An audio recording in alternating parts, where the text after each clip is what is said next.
Why exactly Apple killed off the mini series iPhone? I have an iPhone 13 mini right here, and this is the last mini iPhone that we could potentially ever see from Apple.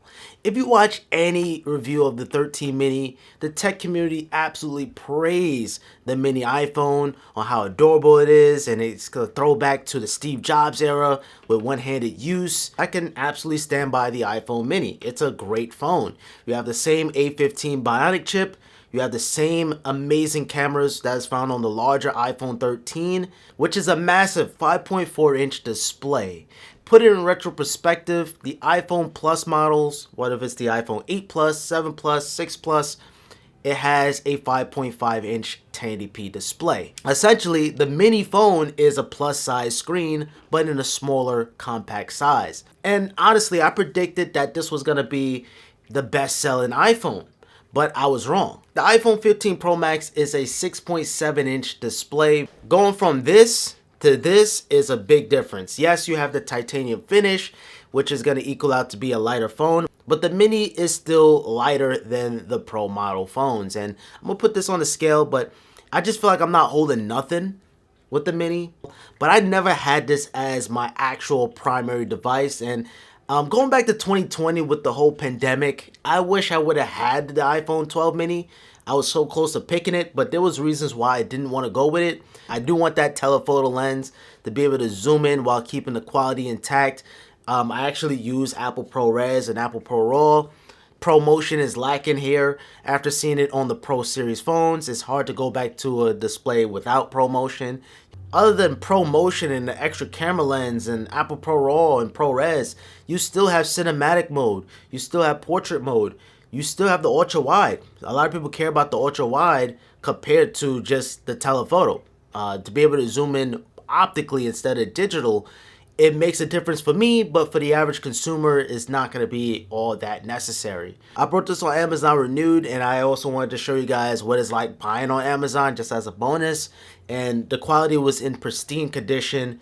You couldn't even find a fingerprint on the screen, no scratches. It was in absolute excellent condition. And yeah, they did a good job. The only caveat we'll get Amazon renewed, the battery health capacity is at 94%. So just keep that in mind. That's still good. That's still actually pretty good. Still came in last place in terms of battery life. So unfortunately, that's something that you have to deal with. But you pick up a nice little MagSafe battery pack and you basically doubling the battery life of your phone. But after using the mini, it's just a breath of fresh air because phones are getting bigger and bigger and bigger in size. For crying out loud, Apple killed off the mini and replaced it with the 14 Plus and even the 15 Plus. The Plus sales are a little bit higher, but not as high as Apple anticipated, but it's still way better than the mini. And the mini doesn't even deserve it, man. It's such a great phone, man. You know, one-handed use, it's light. It's really that good. You guys remember this? I still have my iPhone 4 from back in the days, and holding it up side by side, yes, the mini is bigger, but to be honest, it's not too far off. It's really not too far off. Practically about the same size, a little bit taller, a little bit wider, and it's just such a modern take of the 4 and the 4S. And we all know how incredible these phones were. It was rock solid, but then again, we didn't have a choice. This was the only phone that you could buy. You know, and I think that's what kind of killed off the mini. You have the Pro Max, the Pro, the regular model, and then you have the mini. It was just in such a high competition in itself that you compromise in battery life and screen size just to have a small size. And I must say, putting this in your pocket, it feels like you don't even have a phone in your pocket. And you attach that with the MagSafe wallet, which fits perfectly. You have yourself a nice little combo. This is the ultimate minimalistic phone right here. It really is.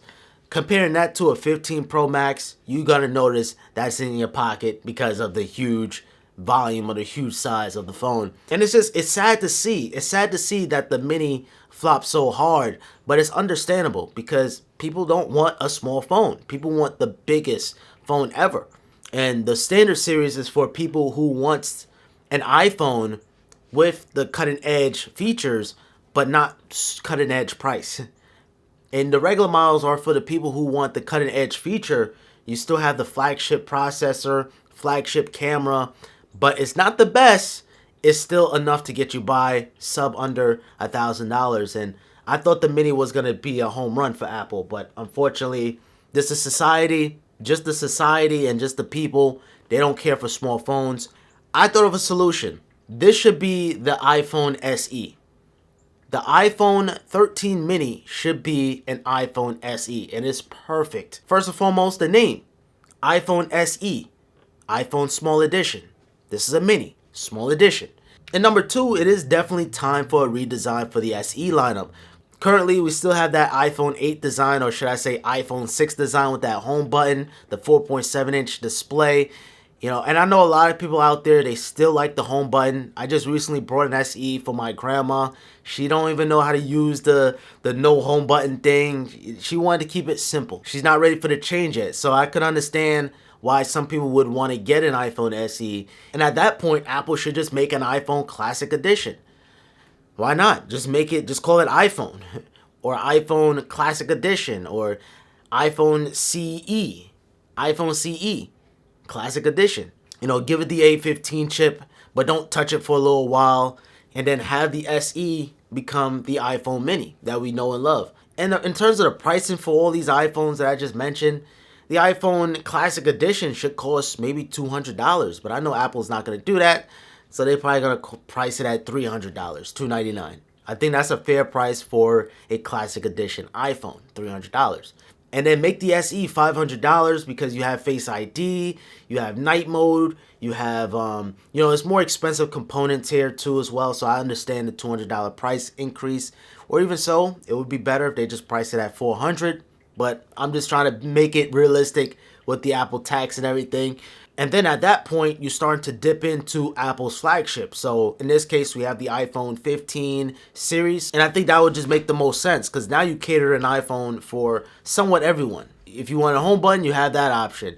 You have the smallest iPhone ever, you have the SE. Then you have the flagship. But I think somehow, some shape or form, Apple should not kill off the iPhone mini. And that's what Apple is looking at. Apple is a business at the end of the day. And if people are not buying it, Apple is just probably not even going to bring back this design at all. And it's just quite unfortunate how we live in that age of bigger and bigger and bigger phones. And by the way, if you guys want to pick up my Fusion wallpaper pack, I'll throw a link in the description. You get a bunch of wallpapers for your device, whether you're on a desktop, iPhone, Android, tablet, whatever you have, iPad. There's a wallpaper for everyone, and I highly encourage you guys to check it out. Thank you so much for watching. I hope you all have a simple day.